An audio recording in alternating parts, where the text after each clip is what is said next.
Okay, so here is your cable, and you see the socket, you can only fit one way around. So one is live and the other is negative. And this is clearly marked live and negative, and quite rightly the live one has a fuse. So this is wired into my bike, and when I connect it, there's only one way round you can have it, and my Optimate charger has a red light, and that's because it's saying you've connected the wires the wrong way round. Now I'm going to unplug it, and I have another charger.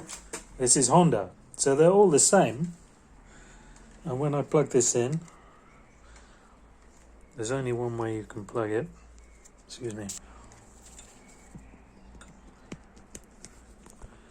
That's plugged into the Honda charger, and it says the same thing. No, this is plugged in, the positive and the negative are the wrong way round. You've created this cable the wrong way. Yeah? The positive and the negative are the wrong way round.